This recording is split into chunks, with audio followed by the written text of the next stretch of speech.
back mga ka-sounds sa aking channel, Alan Electronics. May unbox muli ako sa inyo. Isa pong speaker ni Concert. Mga ka-sounds, ang brand po nito, Panalo 15. Kaya po Panalo 15 yan, 15 inches ang kanyang speaker. Portable, truly speaker na siya. Two-way active speaker. Ang kanyang watts mga ka-sounds, 450 watts. Pwede po kayo mag-insert dito ng USB, SD card, Bluetooth, TWS, at FM radio.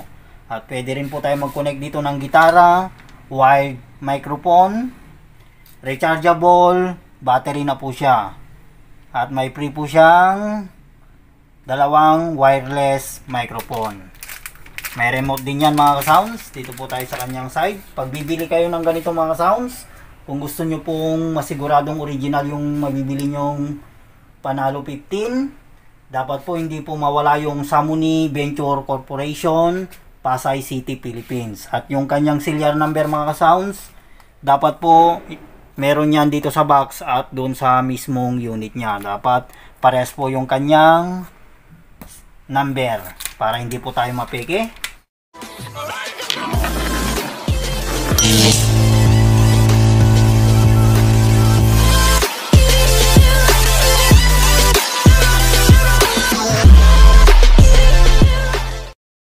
Mga ka-sounds, buksan ko na po para ma-review po natin sa mga gusto pong malaman kung gaano ba kaganda at kalakas itong Panalo 15. Samahan niyo ako mga ka-sounds. Ito na po, bubuksan ko na po. Yan mga ka-sounds. Unang-una po makikita po natin yung kanyang remote. Ito po pang power supply niya mga ka-sounds. At yung kanyang manual, user manual guide. Yan. Po natin malalaman mga sounds kung original ba yung mabibili natin. Meron rin po yan warranty card. Naka-indicate dito mga sounds yung mga service center na pinakamalapit po sa inyo. Pag once man na magka-defect siya mga sounds, marami pong service center yan. Basta si Concert. At ito ang kagandahan sa kanya mga sounds, yung kanyang wireless microphone. Dalawa po yan. Saka napakaganda po yung kanyang wireless microphone. UHF na po to. AA operated na rin po siya. Yan, napakaganda po mga sounds. Mamaya po itetesting po natin yan. At ito rin po yung kanyang power supply mga sounds. At ang kagandahan po dito mga sounds, pwede po natin gamitin na nakasaksak lang siya. Yan po yung kagandahan sa Panalo 15.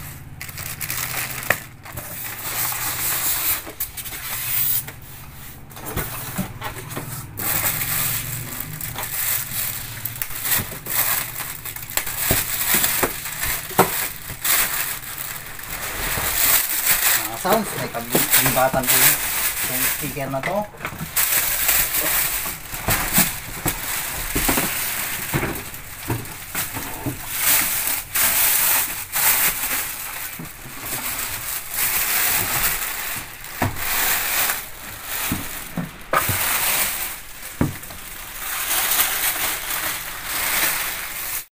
Ito na mga ka-sounds, nailabas ko na po.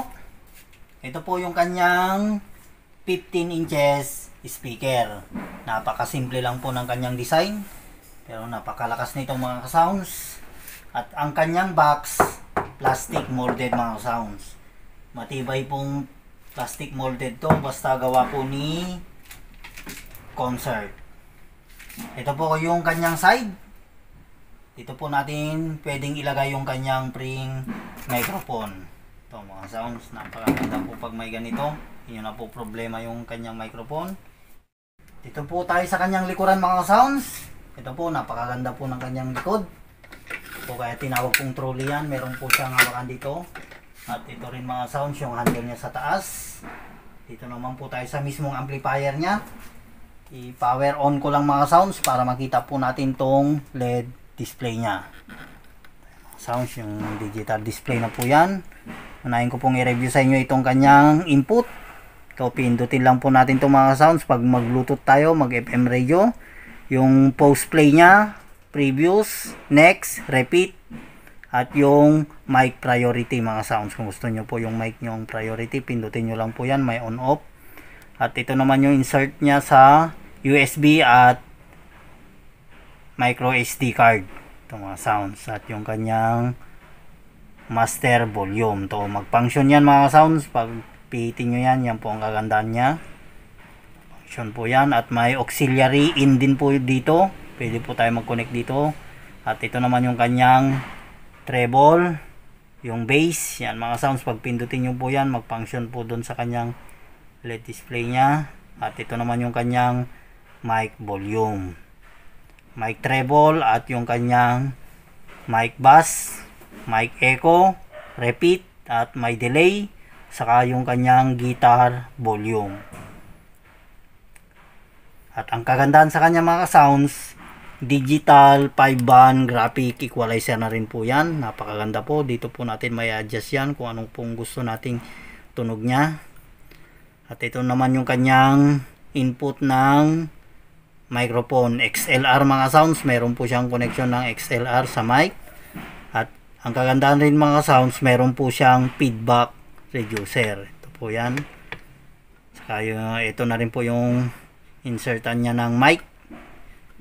Mic input niya rin po yan. Yung guitar input 1 at guitar input 2.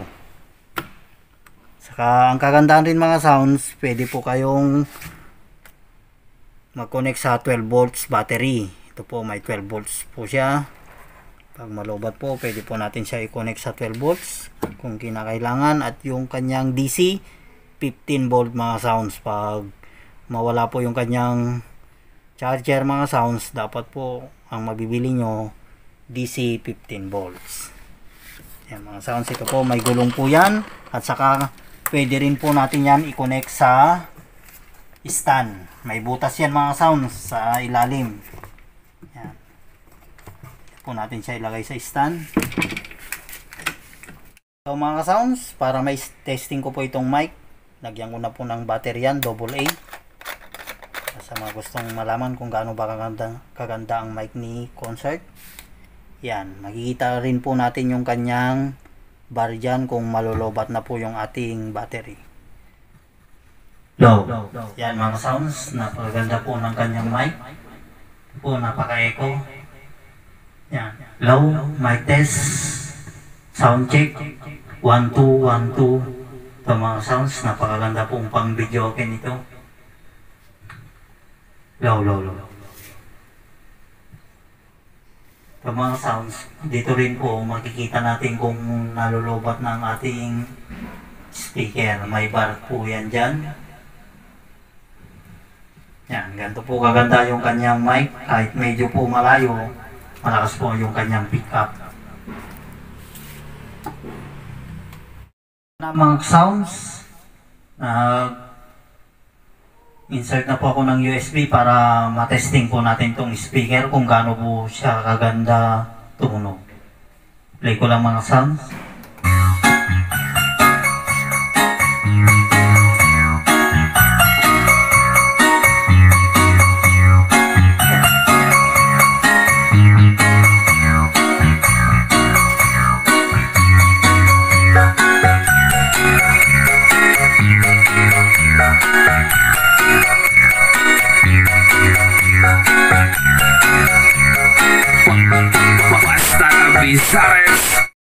I-connect ko siya sa Bluetooth para mag-play po tayo ng music.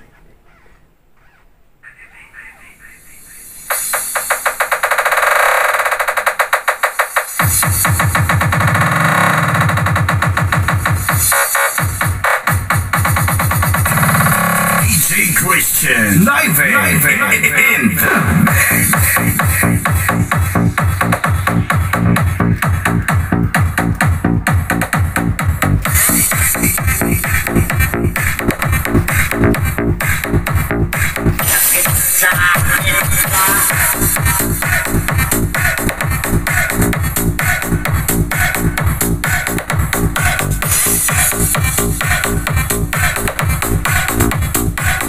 Basta live best.